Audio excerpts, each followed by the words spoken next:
Hi, and welcome to another episode of Charlie Chapters. Today I have a really incredible book to share with you, and this book is actually going to be the topic of our book discussion that's happening on Tuesday, August 11th at 6 p.m. So if you like how the first chapter sounds, come pick up a copy, give it a read, and join us for our discussion. We hope you can make it, and here's our first chapter of Tristan Strong Punches a Hole in the Sky by Kwame Mbalia. Tristan Strong Punches a Hole in the Sky by Kwame Mbalia. Chapter 1. The Car Ride. There was a rhythm in my fists. Pop, pop. It told a story. Pop, pop. Everybody thought they knew the story. They'd seen it before. He'll get over it. It's a phase. Give him space. But they only knew fragments. They didn't want to hear the rest. Oh, you do? Well, what if I told you that I went to war over my dead best friend's glowing journal? Or that I battled monsters big and small with powers I didn't know I had, with gods I didn't know existed? Would you believe me?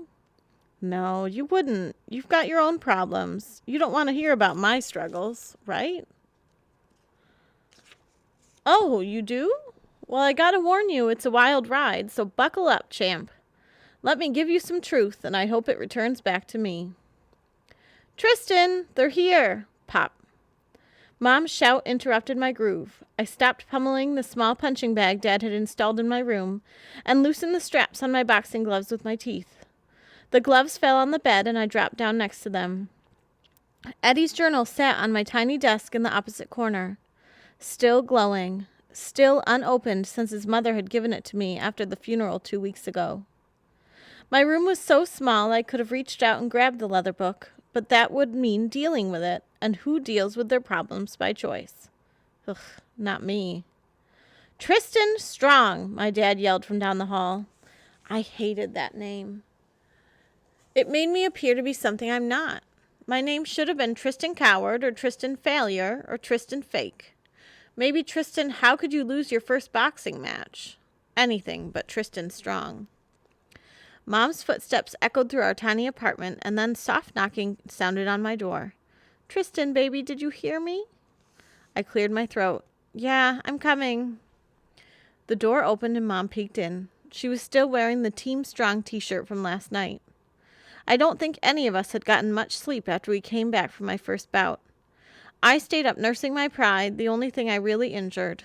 My little fan club, Dad, Mom, and my grandparents on Dad's side, had tried to cheer me up, but I could see the disappointment written on everyone's faces. So I pretended to go to bed while they held whispered discussions into the wee hours of the morning. And now it was dawn, time to get this show on the road. Mom's eyes took in the organized chaos of my room and crinkled when they landed on me. She crossed the floor in 2 steps, avoiding yesterday's untouched dinner in the process, and sat down on the mattress. It's only for a month, she said, not even play-acting that she didn't know what was wrong. I know. It'll be good for you to get away. I know. She rubbed my head, then pulled me into a hug. The grief counselor said it would be good to get a change of scenery. Some fresh air, work around the farm. Who knows, maybe you'll find out you were meant to work the land. I shrugged. The only thing I was sure of was that I wasn't meant to be a boxer, despite what Dad and Granddad thought. I pulled free of Mom's hug, stood, grabbed my duffel bag, and headed out to start my month of exile. Aren't you forgetting something? Mom asked. I turned and she held Eddie's journal out to me. Her hand and wrist were bathed in the emerald green glow that was coming from the cover. But like everyone else I'd shown the journal to, she didn't notice any strange light. Mom mistook my confused frown for apprehension as she slipped the book into my bag. He wanted you to have it, Tristan. I know it's rough, but try to read it when you can, okay? I didn't trust myself to speak, so I nodded and headed to the front door. The decision to ship me to Granddad and Nana Strong's farm down in Alabama had been made without my input. Typical. My parents had talked about it a few times before, but after Eddie's death and my 3rd school fight in the final 2 weeks before summer break, well, I guess the time was right. At least I'd held my own in those school fights, unlike in the ring last night. It was just my luck that my grandfather had been there to witness my humiliation. You outweighed that other kid by 7 pounds, Granddad had said after the match, in his growling rasp of a voice. Set the family name back by a decade. That's me, Tristan Disappointment. Son of Alvin Wrecking Ball Strong, the best middleweight boxer to come out of Chicago in nearly 20 years. I had Dad's height and Granddad's chin, and boxing was supposed to run in my veins. I'd worn Granddad's old trunks, and Dad had worked my corner. The Strong legacy was expected to take another leap forward during my first match. Instead, it got knocked flat on its butt, twice. You'll get him next time, was all Dad said, but I could tell he was let down. And that hurt almost as much as getting punched. An early summer heat wave greeted me with a blast of humidity as I left the apartment building with my backpack over my shoulder and my duffel bag in my hand.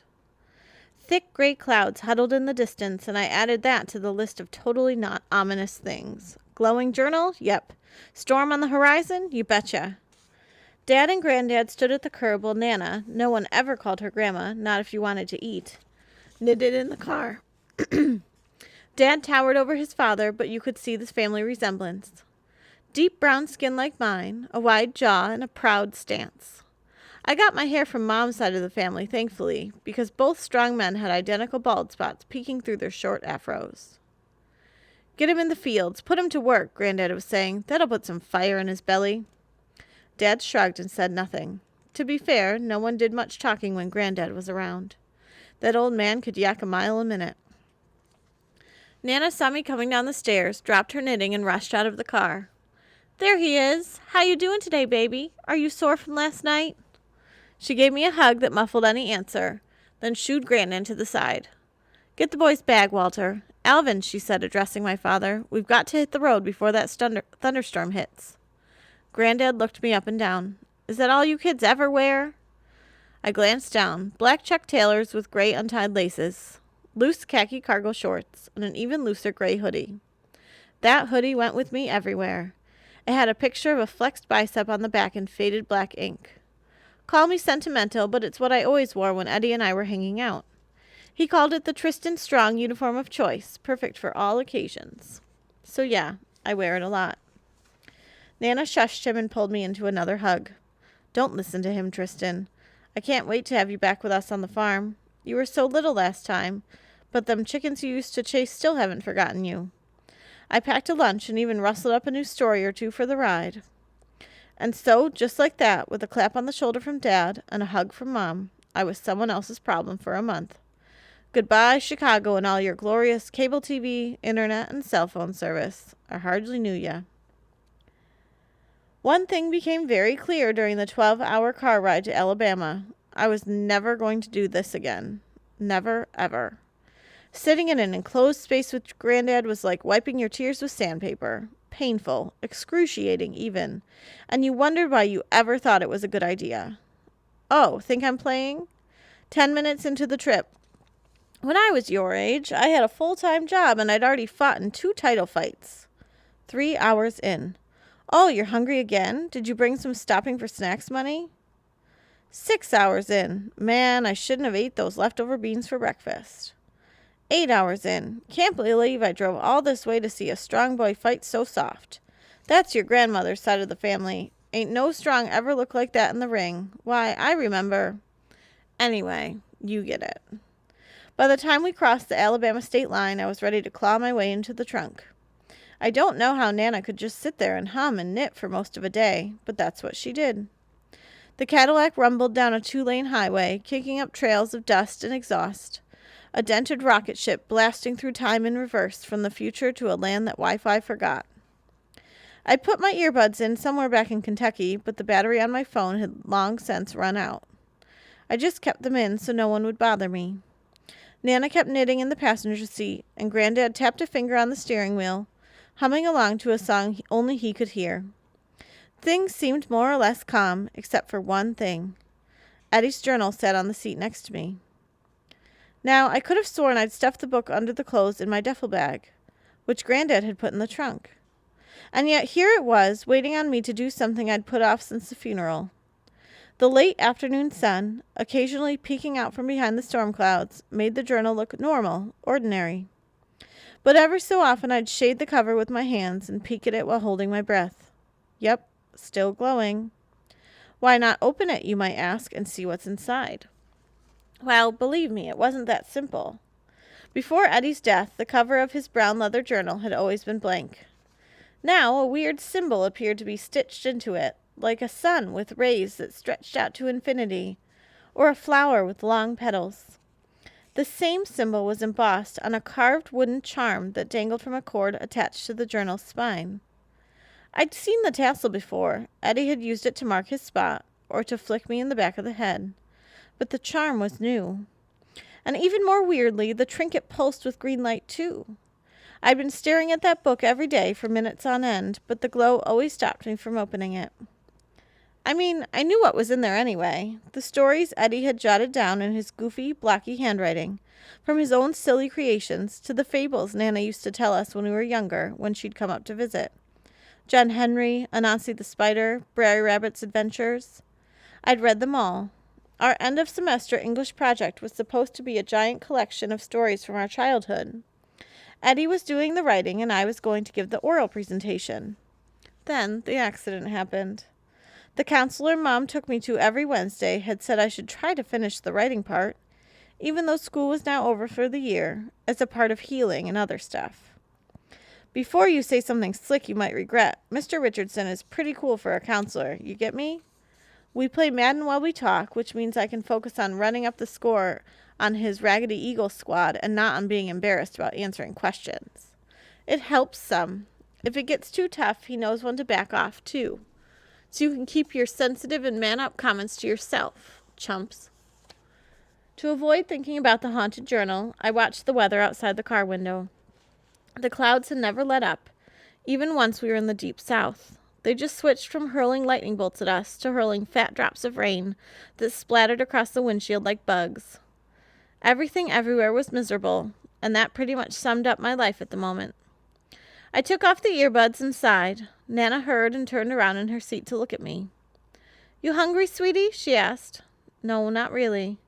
"No, ma'am." Granddad's deep voice rolled back from the driver's seat. "You answer no, ma'am, to your grandmother, understand?"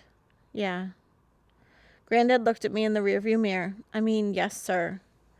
He held my eyes a moment longer, then went back to looking at the road.